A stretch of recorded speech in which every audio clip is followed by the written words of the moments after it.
The first time Emmett Warren fired a warning shot over a stranger's head for riding too close to his fence line. He told himself it was the most honest thing he'd ever done. That was 1883, and by then he had already decided that the world beyond the 300 acres of the Double W Ranch was nothing but a source of grief. The land out in the Texas Panhandle did not care about a man's feelings, and neither did Emmett. He had made sure of that. He had hammered every soft thing out of himself the way a blacksmith hammers slag out of iron, with heat and force and patience, until what remained was something useful and unyielding. He rose before dawn, worked until the stars came out, and when his body gave him no choice but to sleep, he did so without dreaming. Or so he told himself. The truth was he dreamed plenty. He just refused to remember any of it by morning. The Double W sat on a stretch of rolling grassland that turned gold in August and silver in December, where the wind came from the northwest with such authority that even the scrub oak leaned permanently eastward as if bowing to something more powerful than themselves. Emmett had built the main house himself, thick adobe walls, small windows, a roof he had patched 17 times in 7 years. He had also built the bunkhouse, the horse barn, 2 smaller sheds, and a chicken coop that no longer held chickens because the last of them had been taken by a coyote in the spring, and Emmett had decided he did not need eggs badly enough to invite further loss.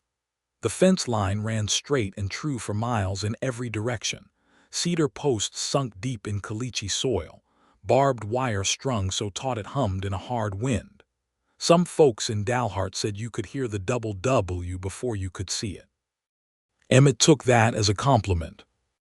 He employed 2 hands brothers named Roy and Cal Briggs, who understood that their employer was not a man who enjoyed conversation, and who had accordingly learned to communicate with him in the efficient shorthand of working men. Roy was older, stout and sundark, reliable as a fence post himself.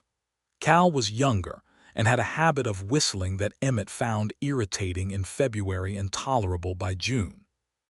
Between the 3 of them, they moved cattle, repaired fence, hauled water from the creek when the well ran low, and lived in a state of rough masculine competence that Emmett found deeply satisfying.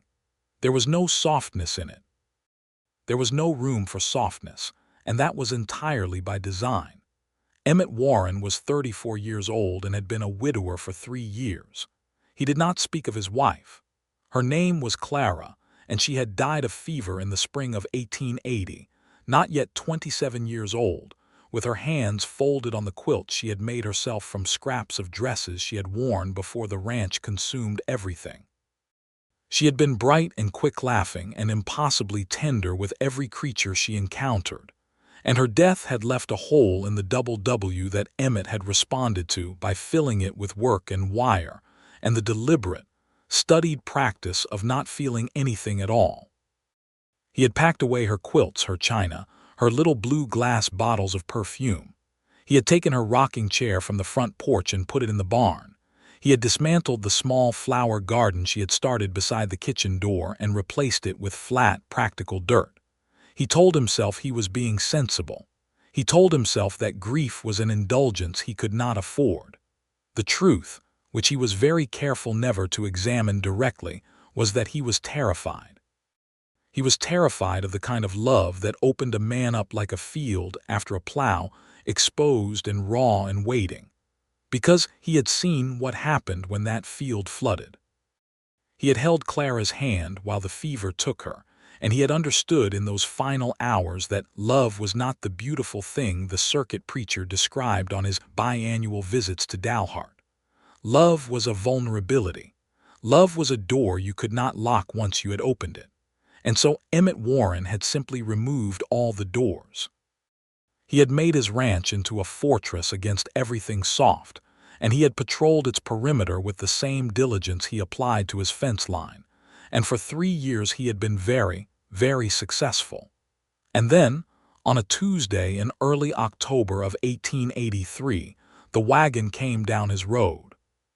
He saw it from the upper pasture where he was mending a gap in the fence that a stray longhorn had walked through the previous night. He watched it come, A single-horse buckboard, nothing fancy, driven by a woman sitting straight-backed on the bench seat with the particular posture of someone who has been on the road long enough to ache but is determined not to show it. Beside her on the seat, something moved. Something small. Emmett squinted. He could not make it out from this distance, but it moved again, and whatever it was alive. He gathered his tools, mounted his horse, and rode at a deliberate walk toward his front gate, arriving just as the buckboard pulled to a stop outside it. The woman set the brake and looked at him without flinching, which already told him something about her. She was perhaps 26, though she could have been younger or older. There was something in her face that made it difficult to say with certainty, the kind of face that had seen hard weather but had not been made hard by it. Her eyes were a clear, warm brown, the color of creek water when the sun hit it right, and her dark hair was pinned up under a practical hat that had seen better days. Her dress was plain gray wool, travel dusty, and she wore leather gloves that had been repaired at the thumb. She was, taken altogether, the sort of woman who made no particular effort to be noticed and somehow got noticed anyway. In her lap was a puppy, not a large puppy, not even a particularly dignified puppy. It was some sort of mixed breed, perhaps some hound in it, or maybe shepherd with enormous feet that it had not yet grown into, ears that flopped with magnificent asymmetry, and a coat the color of burnt caramel with a white blaze across its chest. It was regarding Emmett with the absolute confidence of something too young to have learned that the world was dangerous. Emmett stopped his horse at the gate and said nothing. The woman said, "Good afternoon. I am looking for the W Ranch and I believe I have found it. You would be Emmett Warren." "That depends on who's asking," Emmett said. "My name is Effie Carver," she said, and her chin came up just slightly. "I am the new schoolteacher for Dalhart. I arrived by train 3 days ago and I have been finding my way since. Mr. Holly's at the land office told me that the W was on the road to Stratford and that you might allow me to water my horse and perhaps," she paused, and he could see her assessing the expression on his face, which was not a welcoming one, perhaps rest a moment before continuing on. "Dalhart's 12 miles back east," Emmett said. "Yes," she said, "I am aware. I took a wrong turn at the cedar break." The puppy sneezed. Emmett looked at it. It looked back at him. It wagged its tail with such energetic enthusiasm that its entire hindquarters participated in the gesture. "Water your horse at the trough by the barn," he said, because even a man who had removed all the doors had been raised to be decent about water. "Then you'll want to turn around and follow the road back toward the creek crossing. Take the left fork, not the right. Right goes to Stratford. Left goes to Dalhart." "Thank you," Effie Carver said, and she released the brake and drove through the gate, which he had opened without quite deciding to, and pulled up to the barn where the trough sat in the afternoon shadow. Emmett followed at a distance. He told himself was simply practical oversight of his property. He watched her climb down from the buckboard with competent efficiency, untie the horse's lead, a steady gray mare that looked equally tired and equally determined, and lead her to the trough. The puppy, left alone on the wagon seat, immediately began to cry in a voice several sizes too large for its body. Effie turned, reached up, and lifted it down without fuss, and it fell upon the ground with a sort of joyful collapse and began exploring the dust around the trough with its nose. Roy appeared from the direction of the barn, wiping his hands on a rag, and his eyebrows went up at the sight of a woman on the property. Cal materialized a moment later from somewhere Emmett could not identify, the way Cal often did, and he too stopped and stared with the uncomplicated interest of a young man who had not seen a woman under 50 since he had ridden into Dalhart for supplies 2 weeks previous. "Ma'am," Roy said, touching his hat. "Ma'am," Cal said, and then, spotting the puppy, "Well, would you look at that?" The puppy, hearing Cal's voice, immediately redirected its explorations toward Cal's boots and began investigating them with the kind of thorough forensic interest that only dogs and very small children manage without embarrassment. "His name is Biscuit," Effie said. Cal grinned. It was an expression that somehow involved his whole face. "Biscuit, that's a fine name for a dog. It was that or trouble, Effie said, and I thought it was kinder not to name him after his primary occupation. Roy laughed a short, surprised sound and then caught Emmett's eye and did not laugh any more. Emmett stood with his arms crossed and watched all of this and felt nothing, or told himself he felt nothing. "How far are you going?" Roy asked her. "Into town." "I have a room arranged at the boarding house," Effie said. "Mrs. Hooper's establishment. I start teaching the Monday after next, so I have a little time to settle in." Though I confess, she looked at the dog now rolling in the dust with total abandon. "I am not entirely certain Mrs. Hooper knows about Biscuit yet." "Mrs. Hooper doesn't allow animals in her boarding house," Cal said. "She doesn't even like the ones outside."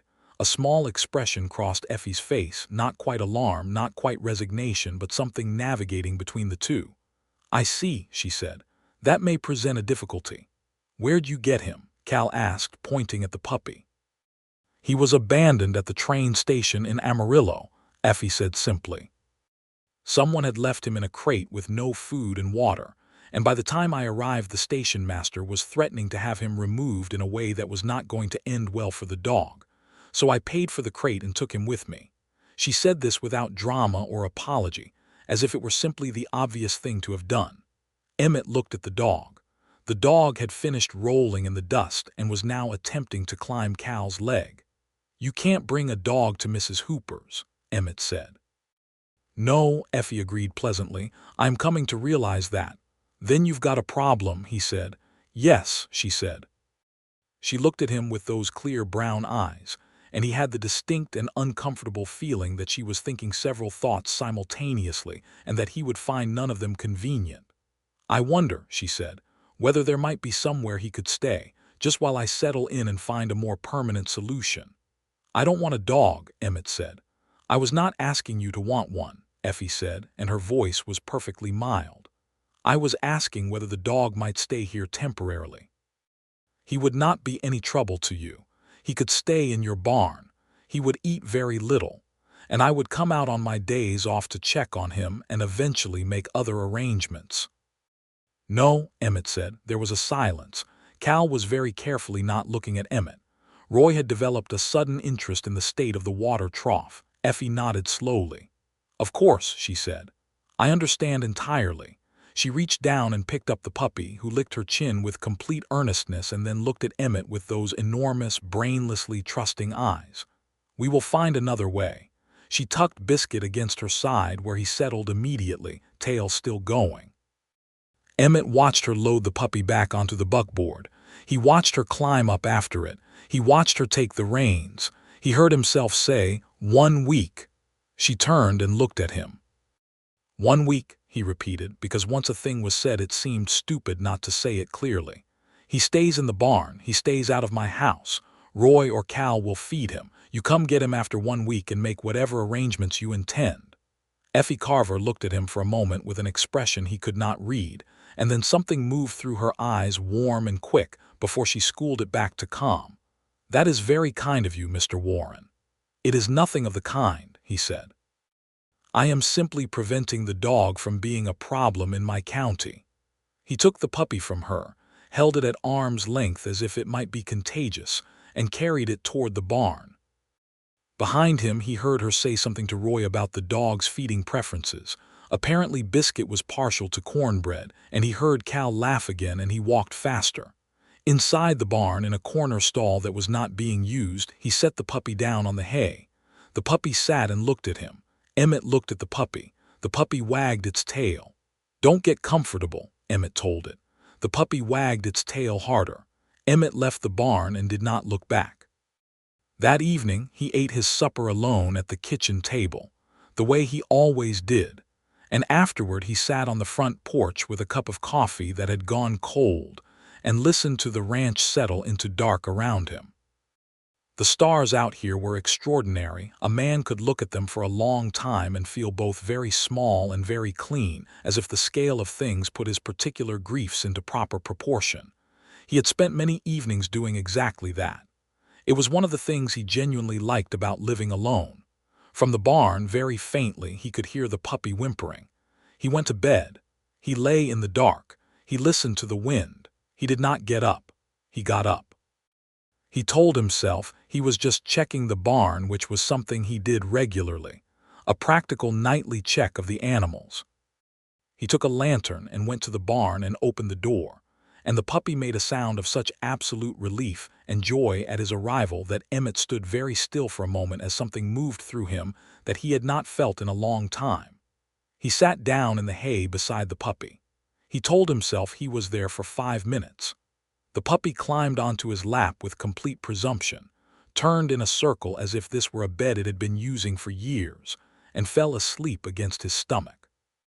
Emmett sat in the hay with a sleeping puppy on his lap for 45 minutes before he put it carefully back in the hay, walked back to the house, and went to bed. He did not sleep well. He was not going to examine why.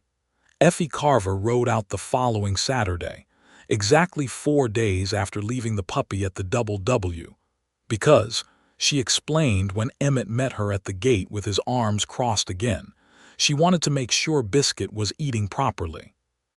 She had also, she mentioned, brought a book for Roy, who had apparently told her in their brief conversation that he was trying to learn to read better, and she had found a primer at the general store in Dalhart that she thought would be useful. She had also brought a jar of preserved peaches for the household because, she said, it seemed like the right thing to do. Emmett stared at the jar of peaches. "I do not want your preserved peaches," he said.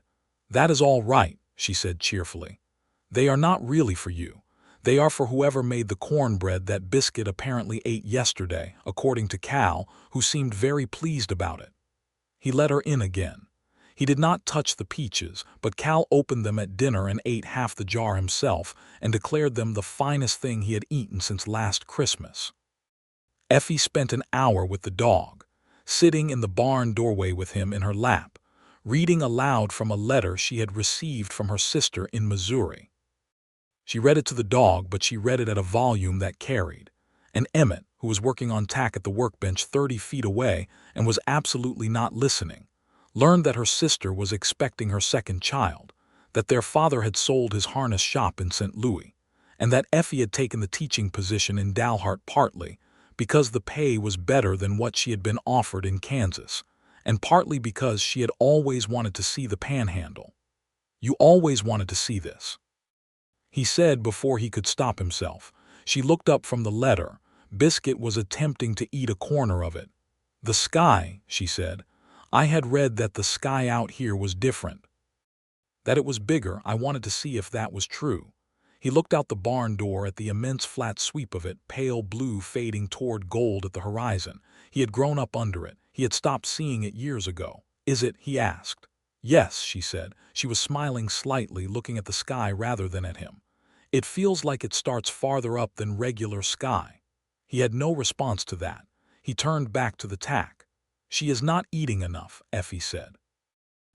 Emmett corrected without looking up. She agreed. "He is not eating enough." "He's eating fine. Cal fed him twice yesterday." "He is very thin," she said, frowning at the dog. "I think perhaps cornbread is not quite enough. I will bring proper feed from town next time." He noticed she said next time with the easy certainty of someone who had already decided there would be a next time, and he was simultaneously irritated by this and could not summon the energy to correct it. She left before sunset, turning her gray mare back toward Dalhart with the particular competence of a woman who had been handling horses her whole life. At the gate she stopped and looked back at him where he stood on the porch. "Thank you again, Mr. Warren," she called, "for the week." "It's been 4 days," he said. "Yes," she said, "I know." And she rode off down the road, and he watched her go. And then he went inside and looked at the preserved peaches sitting on his kitchen table and felt something that he was quite certain was not fondness and was therefore nothing to concern himself with. Biscuit did not stay in the barn. Emmett tried. He genuinely tried. On the 3rd night after Effie's visit, the whimpering started again at about 9 o'clock, and Emmett lay in his bed and listened to it for a full hour and 15 minutes before he got up, took his blanket, walked to the barn, and lay down in the hay next to the dog. After that there seemed little point in maintaining the fiction that the dog lived in the barn, so Biscuit slept in the kitchen, and Emmett told Roy and Cal that this was a temporary concession to prevent noise from disturbing the horses, and both Roy and Cal nodded with expressions of perfect seriousness and no eye contact. What happened next was not dramatic. It was not the kind of thing a man could point to and say, "There, that is where the wall came down." It was smaller than that. It was the accumulation of small things, the way a river accumulates from 100 tributaries until it becomes something no dam can stop. Biscuit began following Emmett around the ranch during the day. Not underfoot, the puppy seemed to understand instinctively that Emmett was a working man and positioned himself at a respectful distance that allowed both of them to pretend the following was not happening. But everywhere Emmett went on the double W, if he happened to look down after a moment, the puppy would be there sitting in the shade of a fence post, or sprawled in the dust by the water trough, or investigating the base of the barn with quiet, methodical attention. The day Emmett fixed the gate latch that had been sticking since August, Biscuit sat 3 feet away and watched the whole operation with an expression of profound interest, as if he were studying the technique. When Emmett finished and stood up and stretched his back, the puppy wagged its tail at him once. Emmett found himself saying, "That'll hold," as if the dog had asked a question. He walked away quickly. The week became 2 weeks. Emmett did not mention this to Effie, and Effie did not bring it up when she came out on her Saturday off, which she did, consistently, with her proper dog feed and her calm disposition, and her habit of seeing things Emmett would rather she did not see. She saw, for instance, that he had built a small wooden platform in the kitchen corner where Biscuit slept at night, raised off the cold floor. He had done it early one morning before Roy and Cal were up, and he had been fairly certain no one would notice. Effie noticed. She looked at the platform, then at Emmett, and said nothing, but the corners of her mouth did something that he found unreasonably irritating. "It keeps the drafts off the floor," he said. "Of course," she said. "A sick dog is a problem." "Absolutely," she said. "You can stop looking at me like that," he said. "I am not looking at you like anything," she said, with an expression of such pure innocence that he had to turn around to avoid saying something he would have to examine later. She sat at his kitchen table that afternoon, the first time she had been inside the house, while Roy showed her his reading progress. Cal brought coffee without being asked, which told Emmett that Cal had been hoping she would come inside for some time. Emmett sat in the chair by the stove and pretended to read a 2-month-old copy of the Dalhart newspaper, while Effie guided Roy through a passage in the primer with patient, quiet encouragement, praising what he got right and simply restating what he got wrong without any indication that he should feel bad about it. Emmett watched her over the edge of his newspaper. She had taken off her hat and her coat. Her dark hair had come partially loose from its pins. The ride out was a dusty 12 miles, and she was tucking a strand of it back behind her ear while pointing something out in the book to Roy, and she was laughing at something Roy had said, and the laugh was real and unheld, and it did something to the air in the kitchen that Emmett had not thought that air was capable of doing. He looked back at his newspaper. He could not remember what he had been reading. Roy, who had made more progress in reading in 3 weeks of Effie's Saturday visits than in the entire previous year, looked up and caught Emmett's eye and said absolutely nothing, which was somehow worse than if he had said something. As October moved toward November and the north wind began to carry real cold in it, Effie's Saturday visits became reliable enough that Roy started putting on a clean shirt on Friday nights, and Cal, who Emmett had never seen demonstrate anything resembling culinary ambition, produced, on 2 successive Saturdays, a respectable venison stew and a pan of acceptable biscuits. Emmett ate the stew and said it was fine and did not mention that it was the best meal he had eaten since Clara was alive. He said nothing about the biscuits either, though he ate 3. One Saturday in mid-November, Effie arrived looking different. Not dramatically different. She was wearing the same practical gray dress and the same battered hat, but her face was carrying something tight and controlled, and she was managing it with the kind of careful effort that Emmett recognized because he had spent 3 years applying it to his own face. He let her in at the gate and said, because he could not say it, "What happened?" It was not quite a question. She understood that. "Nothing of consequence," she said, and her voice was steady. "Effie," he said. It was the first time he had used her given name. He did not plan to, and she registered it. Her eyes came to his face with a brief attention that she then redirected toward the fence line as she drove the buckboard through the gate. She was quiet through most of the morning. She spent time with Biscuit, who was now unmistakably no longer a puppy in the early, wobbly sense, having filled out somewhat and grown into at least 2 of his 4 enormous feet, and she sat in the barn doorway in the thin November sun and was not her usual self. Emmett came and sat on the fence rail near her after a while. Did not say anything. He was not sure he was good at the kind of conversation she appeared to need, but he was there. After a long time she said, "Some of the parents have asked the school board to remove me." He looked at her. "Remove you? Why?" She was quiet for a moment. "Because I am not married," she said. "Several of the families have expressed concern about an unmarried woman of my age having influence over their children. They believe it is inappropriate, that I am setting a poor example." The flat unfairness of it landed in his chest like a stone in still water, sending out rings. He was quiet with it for a moment. "And the school board?" he asked.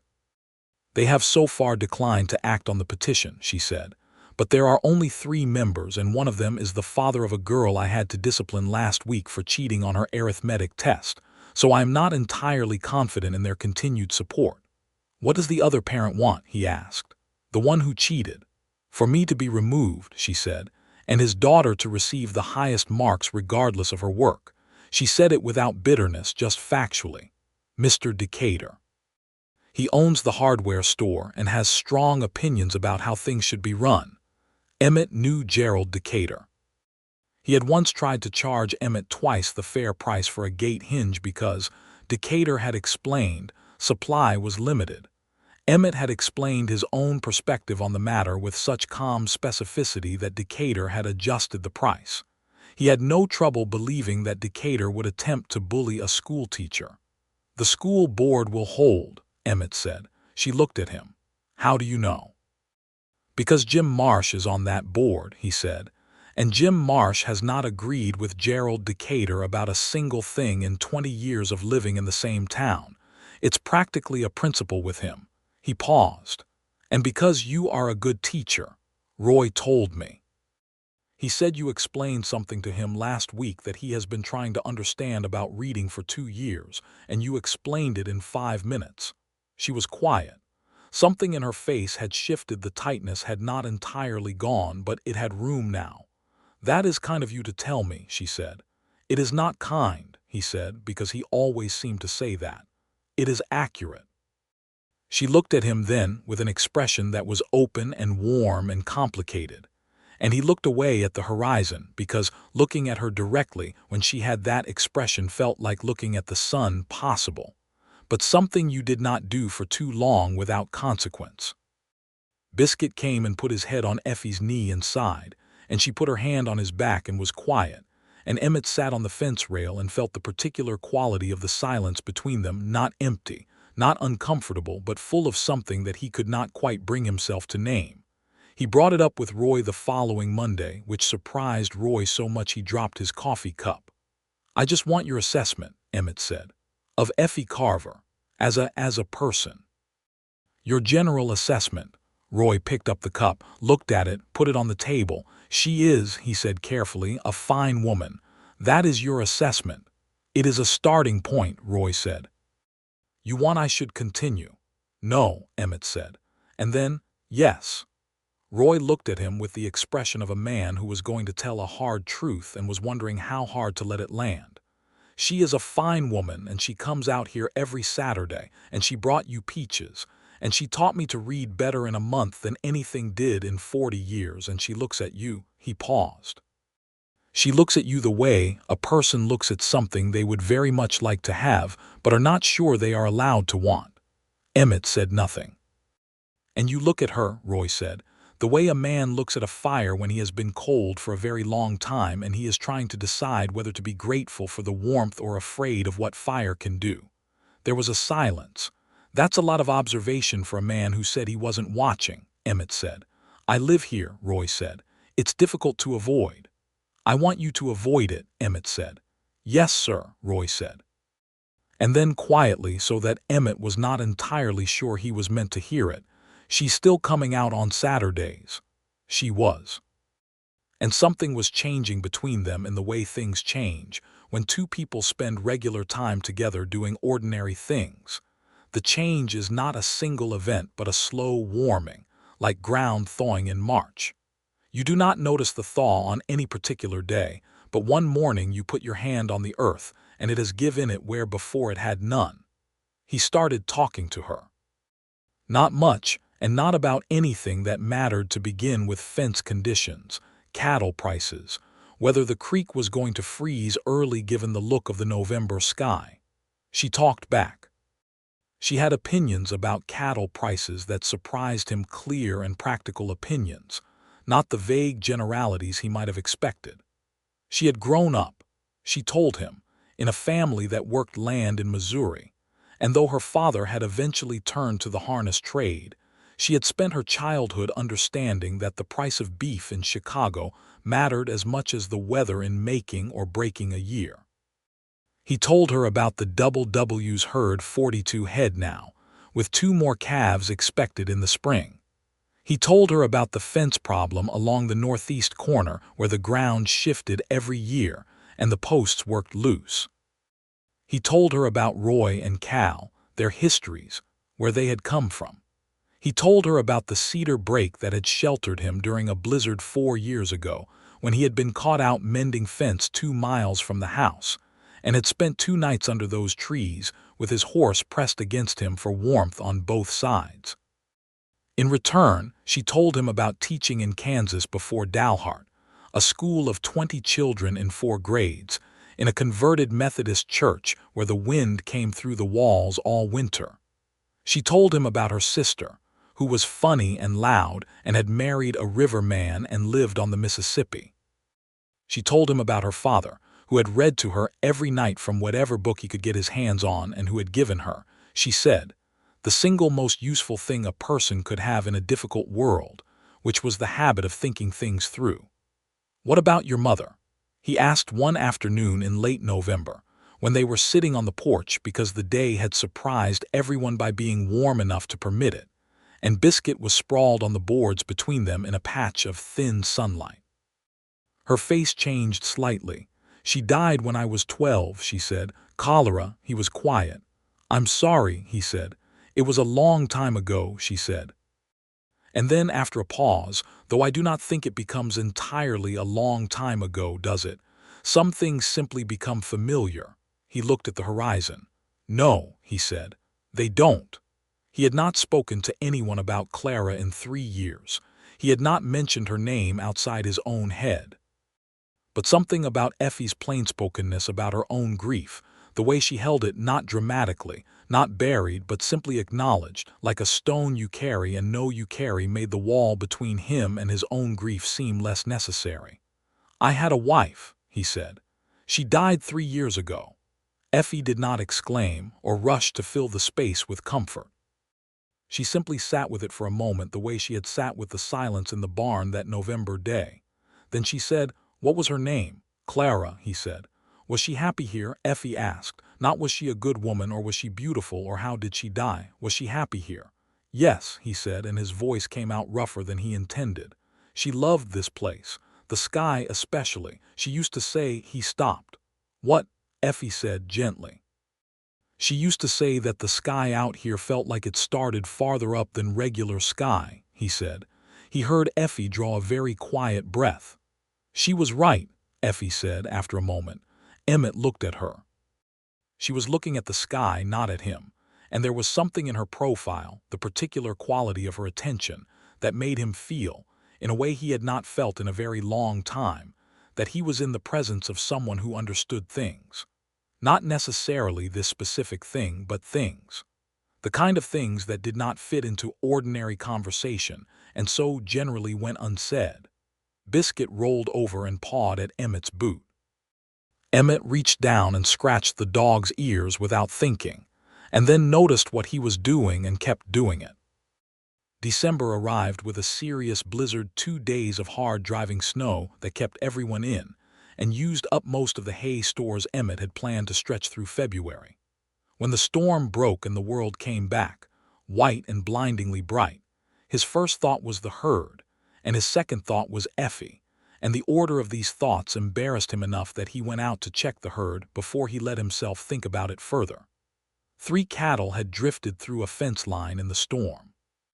He and Roy and Cal spent 3 days recovering them from various locations to the south and east, and by the time they came in from the last day of it, cold enough that Emmett's hands shook when he tried to undo his coat buttons, Emmett found the ranch house lit and warm. Effie Carver was in his kitchen. She had arrived that morning from Dalhart, apparently unconcerned about the 12-mile ride in the aftermath of a blizzard, and Cal, who had come in an hour ahead of Emmett, had let her in, and had explained the situation with the cattle and the fence. She had made a pot of venison soup from the stores in the root cellar, and there was bread warming by the stove, and Biscuit was lying at her feet looking deeply pleased with the arrangement. Emmett stood in the kitchen doorway in his cold coat and looked at this scene, the warm light, the steam from the pot, the dog, the woman, and felt something happen in his chest that was not comfortable in the least and was completely impossible to dismiss. "You should not have ridden out in this weather," he said. His voice came out harder than he intended, which was a defense mechanism he recognized and could not currently control. She turned from the stove and looked at him with those steady brown eyes. "I wanted to be sure everyone was all right," she said, "and I was." "The roads could have been impassable," he said. "They were difficult," she said. "Not impassable. Sit down, Mr. Warren, your hands are shaking." He sat down. Roy and Cal came in behind him and occupied themselves with hanging up their gear and exchanging meaningful looks that Emmett chose not to acknowledge. She brought him coffee first and then soup, and she sat across the table from him while he ate, and she had her own bowl, and the kitchen was warm and full of good smells, and outside the wind had gone quiet and the snow lay deep and silver in the moonlight. "The school board met last week," she said. And he said. "Jim Marsh argued for half an hour," she said, "and the petition was denied. I am staying." He felt a wash of relief so immediate and clean that he had to look at his soup bowl for a moment. "Good," he said. "Mr. Decatur is very unhappy," she said, with a composure that suggested she was not losing sleep over Mr. Decatur's unhappiness. "Good," Emmett said again. She smiled at that, not the small, polite smile, but the real one, the one that reached her eyes and changed the whole quality of her face, and he looked at that smile for a moment longer than he meant to. "Mr. Warren," she said. "Emmett," he said, because it had been long enough. A brief, pleased surprise moved through her expression. "Emmett," she said, and his name sounded different in her mouth than it did anywhere else, not smaller, but somehow more present. "I have been thinking about Biscuit." "What about him?" Emmett said, though he was already certain he was not going to like the direction of this. "He is not really a temporary arrangement anymore," she said. "He is your dog." "He is no one's dog," Emmett said. "He sleeps on a platform you built him in your kitchen," she said pleasantly. "He follows you around the ranch all day. Cal told me he waits at the barn door when you are inside and he cannot see you." Emmett thought about several responses. "He is a useful dog," he said finally. "He alerts when strangers come near the fence line." "Yes," she said. "He is very useful." "He is also entirely and completely your dog, and I think we both know that." She paused. "I am glad of it. I worried about leaving him." There was something in how she said that, "I worried about leaving him," that made him look at her directly. She was looking back at him steadily, and he understood that she was not only talking about the dog. He did not look away this time. "You don't have to worry about leaving him," he said. His voice was quieter than usual. "He's fine here." "I know," she said, and the way she said it suggested that this was, in fact, something of a comfort. Roy and Cal ate their soup and stared very hard at the table and said nothing. That night after Effie had gone to the spare room, because there was no question of her riding back to Dalhart in the dark after a blizzard, and Emmett had offered the room with the particular gruffness of a man doing something he wants to do, but cannot make himself do gracefully. Emmett sat in the kitchen with his cold coffee and Biscuit at his feet, and thought about the situation with the clarity that comes late at night when a person is too tired to maintain his usual defenses. He was in love with Effie Carver. He did not arrive at this conclusion comfortably. He turned it over and looked at it from several angles, hoping to find it was something else, admiration, perhaps, or simple gratitude for her steadiness, or the natural warmth a person felt towards someone who had brought life into a cold house. But it was not any of those things, or rather it was all of those things and more, the more being the specific quality he had only ever felt for one other person in his life, which was the feeling that here was someone whose continued existence in the world was something he had a personal stake in. That when she was away from the double W, a specific weight returned that lifted when she came back. That her laugh did something to the room. That he had told her about Clara, which he had told no one, and it had not broken him. It had somehow made the grief smaller, or at least less solitary, which he had not understood was possible. He sat with all of this for a long time. Then he got up, added a log to the stove for warmth. She was in the spare room and the north wall of the spare room was cold, and went to bed. In the morning she made breakfast. Not because anyone asked her to, but because she rose early, the way he did, and was already at the stove when he came into the kitchen. She was making coffee and frying salt pork, and Biscuit was sitting at her feet watching the process with scientific interest, and she was humming something very quietly, not a song he recognized, just a thread of sound, and the morning light through the small east window caught her in such a way that the ordinary scene took on the quality of something precious. "Good morning," she said, without turning around. "Morning," he said. He poured his coffee and leaned against the counter and watched her work and thought about saying something. He thought about it for the better part of 3 minutes. "Effie," he said. She turned then. She looked at him with those clear, warm eyes and waited. He had never been a man of many words, and he found, standing in his own kitchen in the morning light, that he could not arrange the available words into anything that adequately represented the thing he wanted to say. So he said the plainest version of it instead, which was at least honest. "I would like you to keep coming out on Saturdays," he said. "Not because of the dog, not because of Roy's reading, because I would like you to come." She looked at him for a moment. The morning was very quiet. Outside a crow called once and was gone. "I would like to come," she said, "not because of the dog, not because of Roy's reading." He looked at her, she looked at him. Biscuit sneezed. And Emmett Warren, who had not laughed, not genuinely, fully laughed in 3 years, laughed. It came out rough and surprised, as if his body had half forgotten the mechanics of it. But it was real, and she was laughing too, and the kitchen was full of it. And the fortress that he had spent 3 years building and patrolling came apart in that moment, not with a crash or a dramatic rending of stone, but with the quiet, irreversible ease of a gate swinging open. They did not declare anything grand that morning. They ate breakfast together with Roy and Cal, who arrived to find the two of them already sitting at the table talking easily about the fence along the northeast corner, and Roy and Cal got their own coffee and sat down, and the 5 of them, 6, counting Biscuit, ate breakfast in the ordinary warmth of a house where something had shifted, and everyone at the table was aware of it. After breakfast, Emmett took Effie out to see the cattle, the 3 recovered ones, back in the south pasture, slightly thinner for their adventure but intact. She looked at the herd with practical interest and asked smart questions about the spring calves and the grass conditions through the winter, and he answered them, and somewhere in the middle of a conversation about whether the creek bottomland was good grazing or too wet in January, she slipped on a patch of ice and he caught her arm. He kept hold of it after she had steadied. She did not pull away. They stood in the cold white morning with the cattle moving slowly in the background and Biscuit making extravagant tracks in the snow around their feet, and Emmett had her arm in both his hands, and they looked at each other with the direct, clear-eyed attention of two people who have each been alone for long enough to be done with pretending. "I am not a simple man," he said. It seemed important to say. "I am better at cattle than at people. I am not easy to live near, I know that." "I am aware," she said. "You fired a warning shot over a stranger's head for riding near your fence line." He blinked. "Who told you that?" "Cal," she said. "It was the first thing he told me about you." He seemed to feel it illustrated something essential. Emmett looked at the middle distance. "Cal talks too much."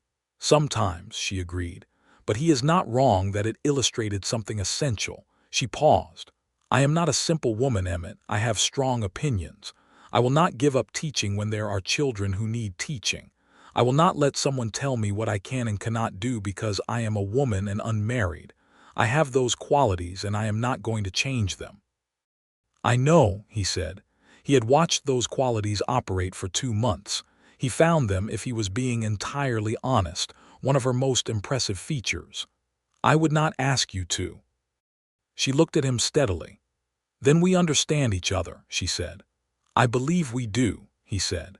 He released her arm, but they stayed close together in the cold, and after a moment she tucked her gloved hand through the crook of his elbow in a simple, natural gesture, as if this were something they had always done, and they walked back toward the house through the snow with Biscuit bounding ahead of them. The weeks that followed were the best Emmett had spent in 3 years, which was not something he said out loud but which Roy observed and documented internally with the satisfaction of a man who has been waiting for a thing to happen and is glad to see it finally happening. Effie came every Saturday. On some Saturdays she also came on Sunday if she could arrange it. They developed habits together, the long walk around the fence line in the afternoon, the hour after supper on the porch when she graded papers at the small table, and he worked on the ranch's accounts. Biscuit sprawled between their chairs. They argued sometimes about small things and occasionally about larger things. She told him plainly when she thought he was being stubborn to no good purpose. He told her just as plainly when he disagreed with her assessment. These conversations were never comfortable and were always useful, and afterward they were easier together, not harder. In January she told him that Mr. Decatur had made a second attempt to have her removed, this time on the grounds that she had been seen spending time at the W Ranch, alone, with a single man, which was conduct unbecoming a schoolteacher. Emmett heard this with a stillness that Roy, who was present, recognized as a particular register of the Emmett Warren emotional spectrum. "What does the school board say?" Emmett asked. "Jim Marsh said that if Decatur tried to bring a third petition, he would make it a point to pull his children out of the hardware store and drive to Stratford for supplies until further notice," Effie said. "And apparently 2 other families said the same." Emmett was quiet for a moment. "Decatur's problem," he said then carefully, "could be resolved by changing the fact that you are out here alone with a single man." She looked at him. He was aware that his face was doing something unfamiliar and he did not know precisely what to do about it. He straightened his back. "I am asking you to marry me," he said. "Effie, if you would." She was very still for a moment. Roy had left the room with remarkable speed. "Emmett Warren," she said, and her voice was slightly unsteady, "that is the least romantic proposal I have ever heard." "I know," he said. "I am not good at this kind of thing, you knew that." "Said I would not be asked to change," she said, and there was something warm and almost laughing in it. "You would not be. You would keep teaching as long as you wanted to teach. The W is your home if you want it. He stopped because the practical framing was starting to feel insufficient and he was aware of this and he had to do better. He looked at her directly and said what was actually true. "I love you, Effie. I have for a while now. I'm not saying it well, but I am saying it plainly. You brought a dog into this place, and somewhere in the middle of that, I understood that I had been wrong about what I thought I needed. I needed this. I need you here." She crossed the kitchen and stood in front of him and took his face in both her hands. Her gloves were off and her hands were warm, and she looked at him at close range for a moment, and then she said, "Yes." He covered her hands with his own and held them there for a moment, and then he pulled her in close and held her the way a man holds something that matters enormously after he has spent years telling himself that nothing should matter at all. Biscuit, meanwhile, appeared from the direction of his kitchen platform and regarded both of them with calm satisfaction. They married in the second week of February, 1884, in the small church in Dalhart that held enough people to witness it, and not one more. Effie wore a dress of deep blue wool that she had made herself in the evenings by lamplight over the previous 3 weeks, and that made her eyes look like creek water in the best possible light. Emmett wore his good coat and a clean shirt and had allowed Cal to talk him into a new hat for the occasion, which fit him well and which he regarded as a reasonable concession. Roy was best man. Cal cried during the vows, which he denied loudly to everyone present afterward for the rest of the day. Jim Marsh was there, and some of Effie's students' families, and the circuit preacher who had visited twice a year, and who performed the ceremony with an emotion that suggested he had been waiting for Emmett Warren to be married again for quite some time. Gerald Decatur was not there, because no one had invited him. The preacher asked them to repeat their vows, and Emmett said his with his voice steady and his eyes on Effie's face, and the particular quality of someone saying a thing they mean completely. Effie said hers without looking away from him once, clear and sure and smiling at the end in spite of herself.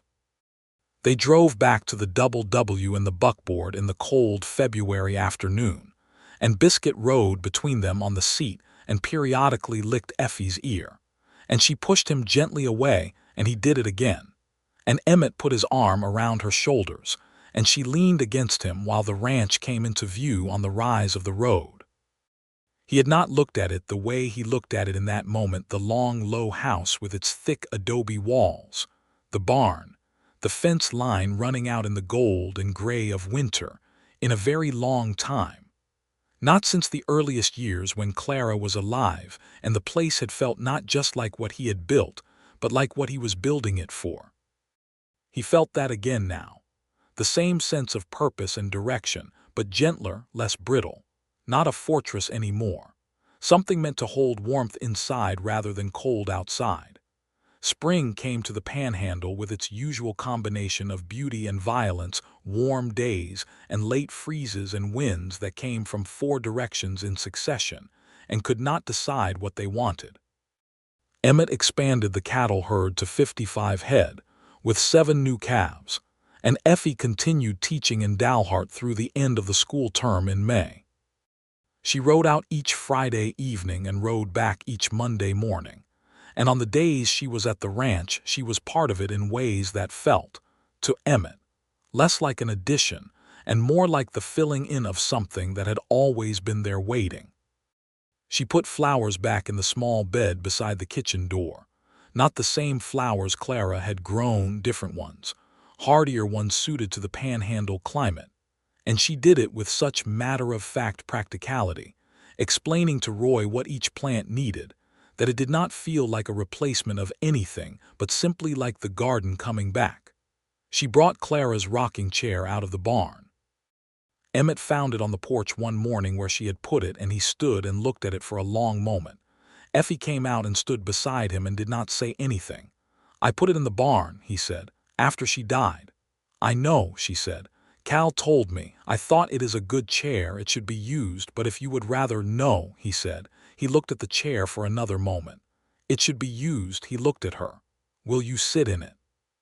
She sat in it, there in the morning sun, and rocked gently, and Biscuit came and lay at her feet, and Emmett looked at this and felt something complete itself.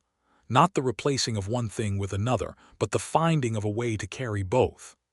Clara had loved this place and this chair and the sky above it, and she was gone, and that would always be a grief in him, familiar and known. And Effie was here, warm and real and absolutely herself, and she loved the sky the same way, and she had said so the first day she came, and that was not coincidence or cruelty. That was simply the world being more generous than he had allowed himself to believe. He sat on the porch steps beside her, and they watched the morning come in over the grassland, and he told her things he had not told anyone: stories about Clara, stories about the early years of the Double W, the blizzard story and the cedar tree story, and the story of the year the fence line washed out completely in a flood, and he had spent 6 weeks replacing it post by post. She listened to all of it. In the summer she told him she was expecting a child. He was very still when she told him. She was watching him carefully with the look of someone prepared for any response and hoping for a particular one. "When?" he said. "January," she said, "or thereabouts." He stood up from where he had been sitting on the fence rail. They had been checking the water levels in the creek, a routine task, and he crossed the distance between them and held her face in his hands the way she had held his face in hers that January morning in the kitchen, and he looked at her for a long moment. "Are you well?" he asked. Are you feeling well?" "I am perfectly well," she said. "I am very well." He kissed her forehead, then her temple, then pulled her in close and held her with one hand at the back of her head and one at the small of her back, and she put her arms around him and they stood by the creek in the Texas Panhandle summer with the water running clear over the stones and the sky going on and on above them. "I was afraid," he said against her hair. "I know," she said. She did not ask what he was afraid of. She understood. "I am still afraid," he said, "but I am here." "That is enough," she said. "That is everything." Biscuit had followed them to the creek and was now in it, up to his belly, apparently investigating the question of fish. He was, at this point, no longer even slightly a puppy.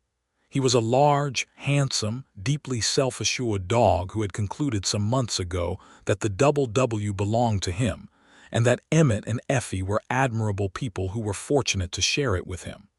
He looked up from the creek at both of them with a kind of imperial satisfaction, and then went back to his investigation. The summer passed.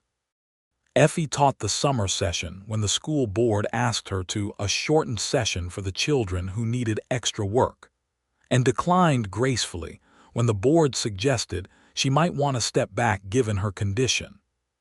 She told them she would step back when she needed to and not before, and the board, which by now included a new member who had replaced the retired third member and who was one of Effie's strongest supporters, agreed without argument. Gerald Decatur had, by this point, run out of petitions. His daughter, who had indeed been cheating on her arithmetic, turned out to have a genuine talent for reading that Effie had identified and encouraged, and the girl had become one of Effie's brightest students, which had so thoroughly complicated Decatur's narrative about the incompetent schoolteacher that he had quietly abandoned it. He did not apologize to Effie, because he was not the apologizing sort, but he stopped making trouble, which was almost as good. Fall came again, and with it the anniversary of the day Effie had driven her buckboard down Emmett's road with a puppy in her lap.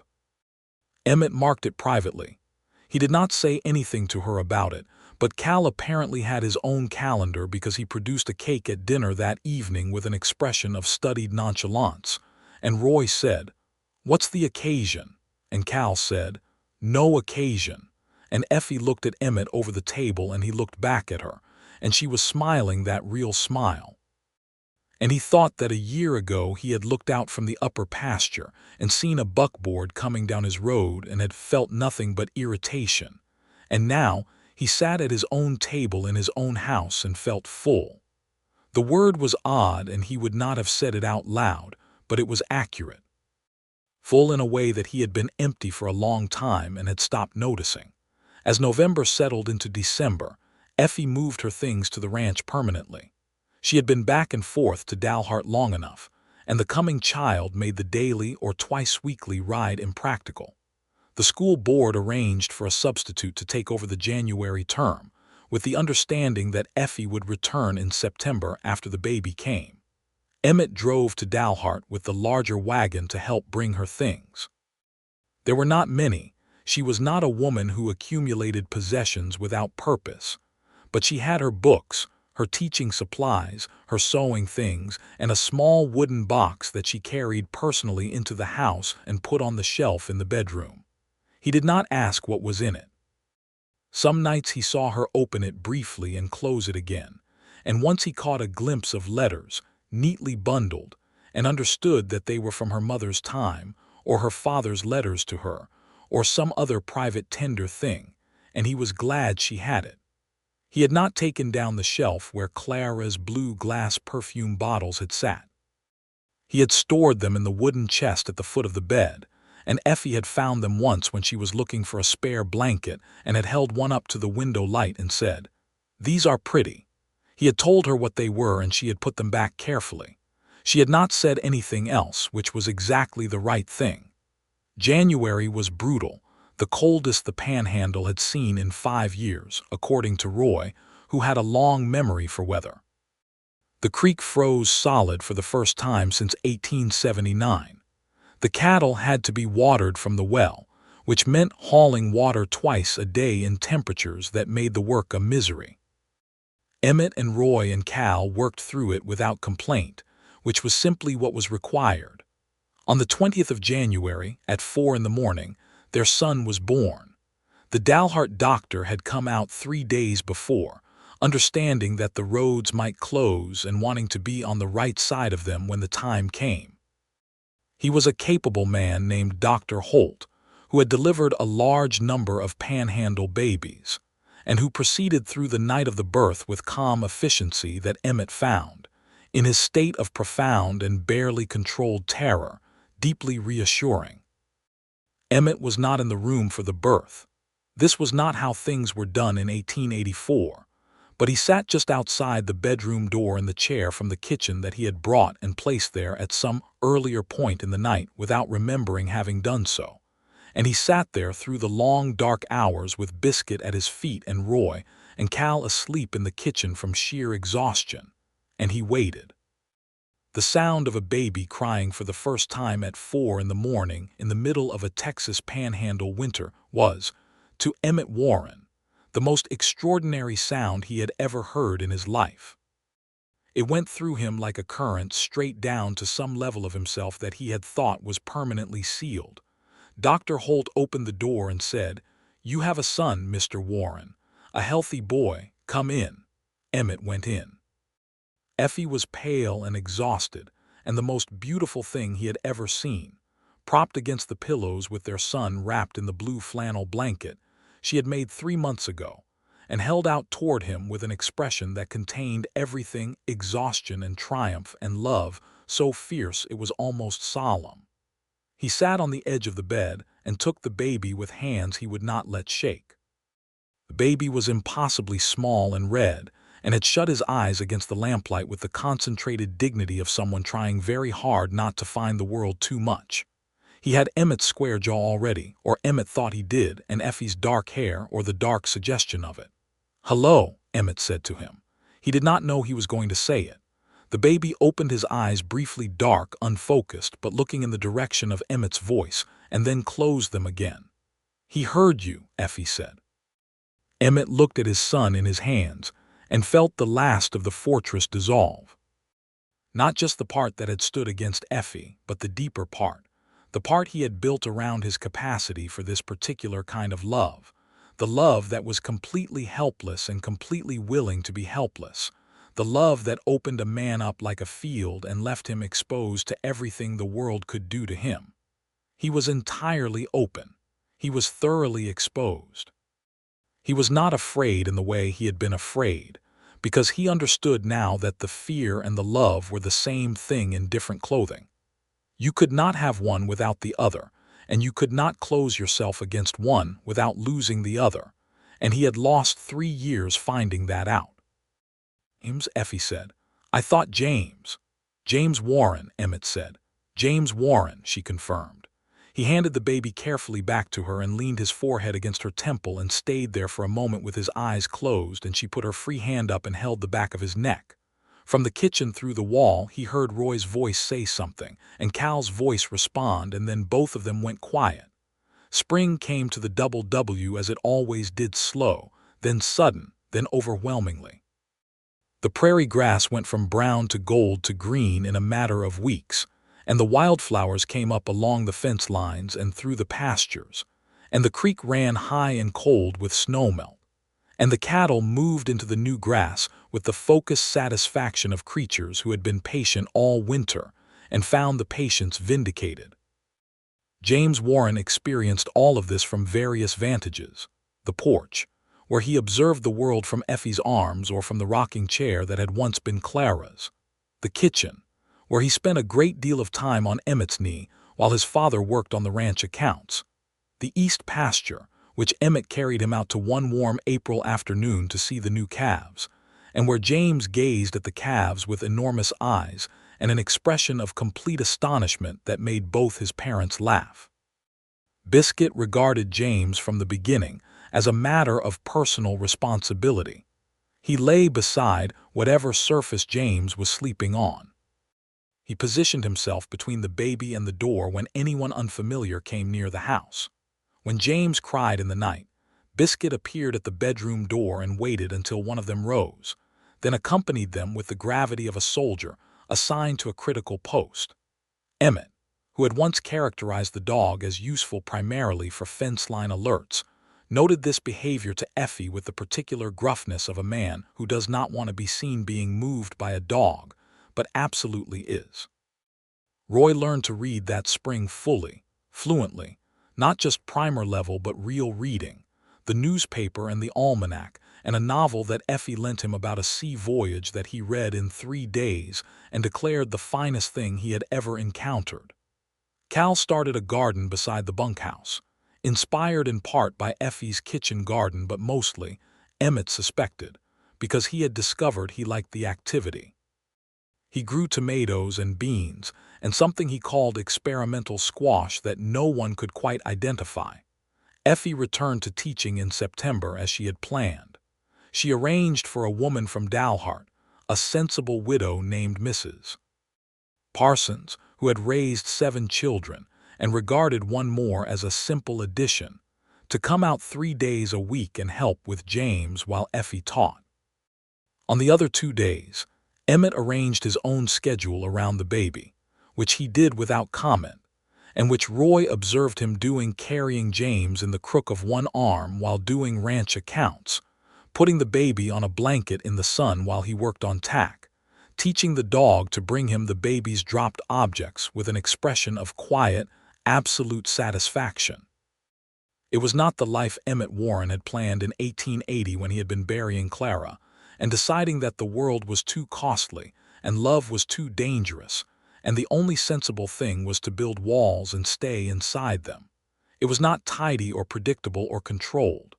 The baby cried at inconvenient times. The dog tracked mud through the house. Effie disagreed with him regularly on a rotating variety of topics, and was frequently right, which he found both irritating and deeply compelling. The ranch itself was as demanding as it had ever been: fence and cattle and weather, and the constant arithmetic of survival on a difficult piece of land. But there was warmth in the house now, and it was the kind that came from the inside out.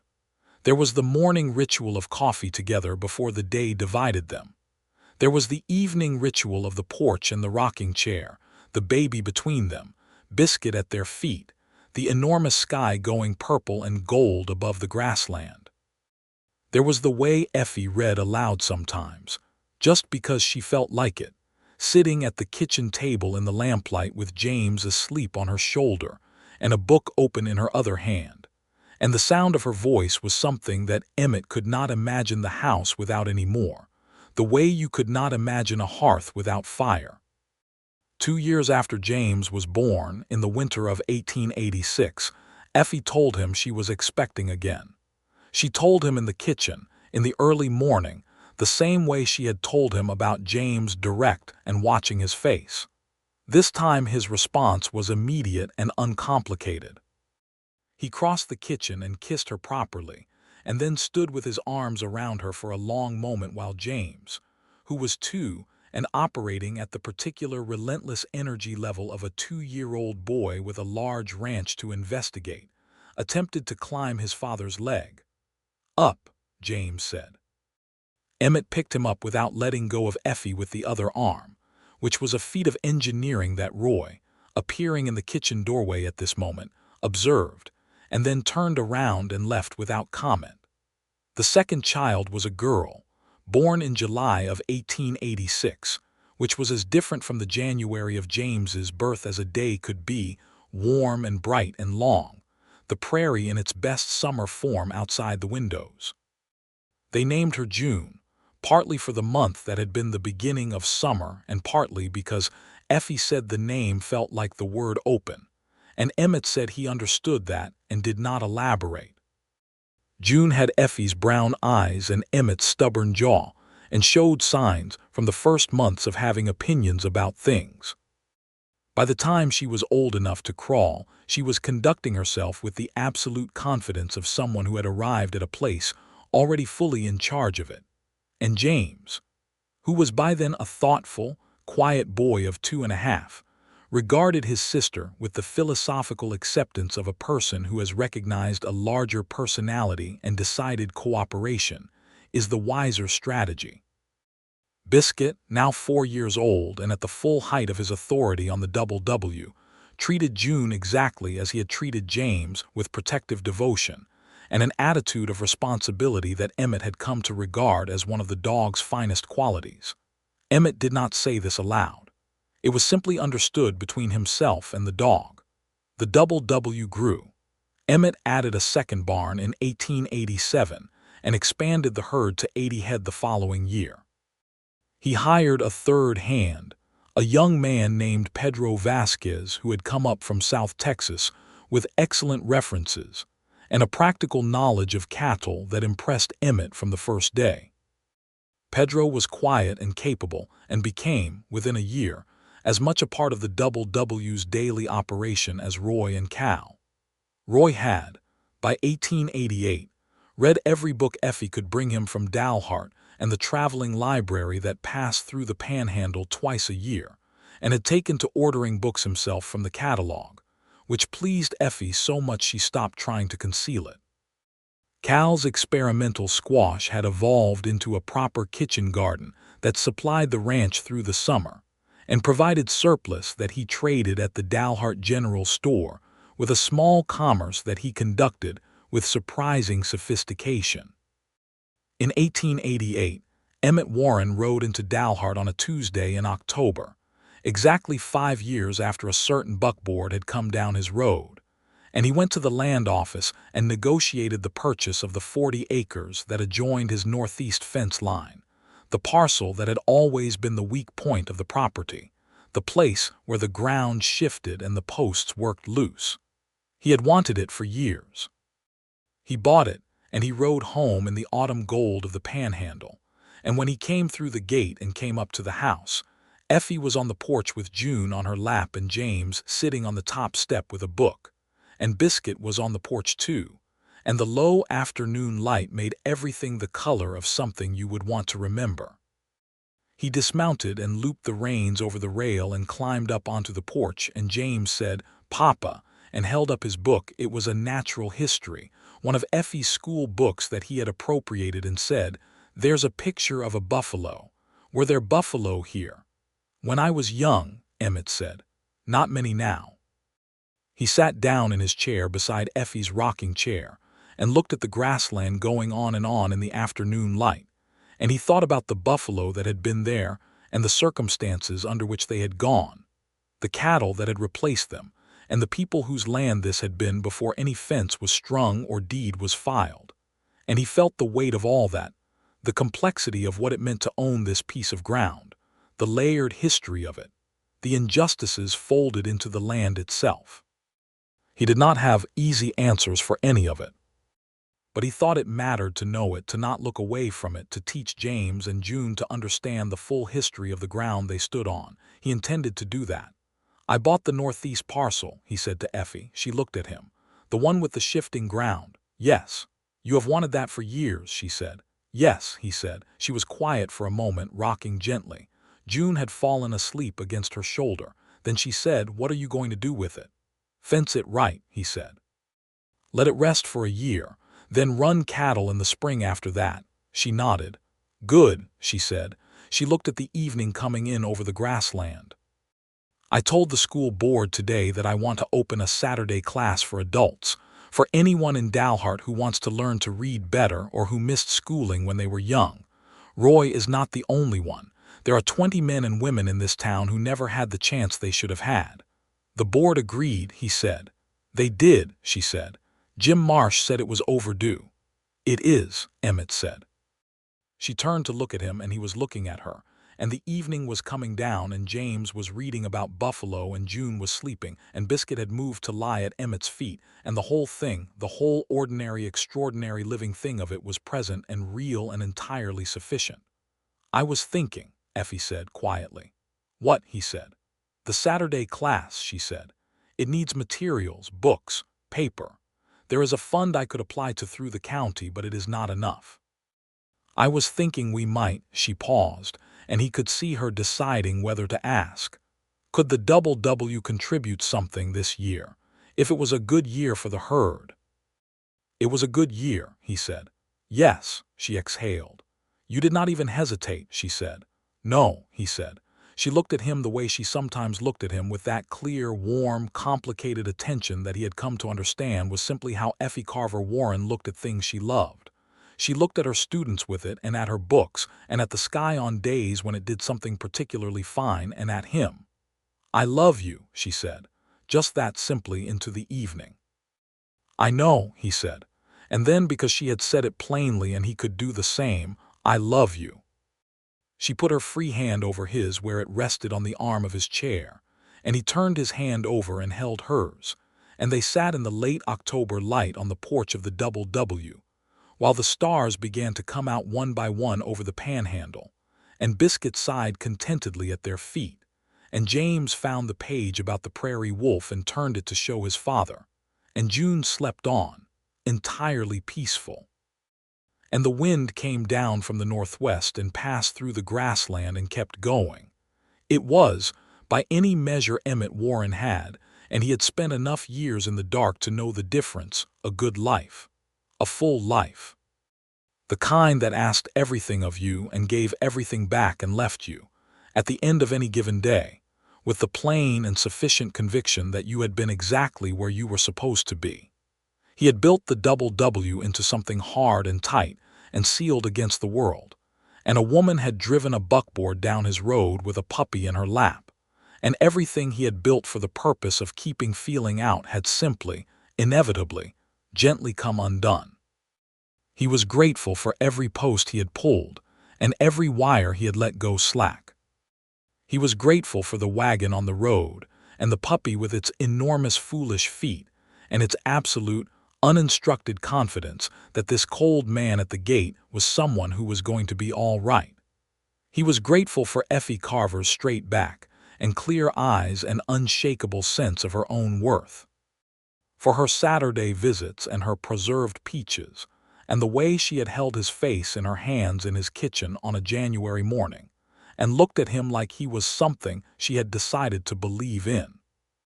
The stars came fully out now, the full brilliant field of them that the Panhandle sky held better than anywhere, and Emmett looked up at them and felt, as he sometimes still felt, very small and very clean, as if the scale of things had put his particular life into its proper proportion. The proportion was good. He was content with it. He held Effie's hand and watched the stars come in, and the ranch settled around them into the quiet, and the night was cold and clear and enormous, and the W held its ground,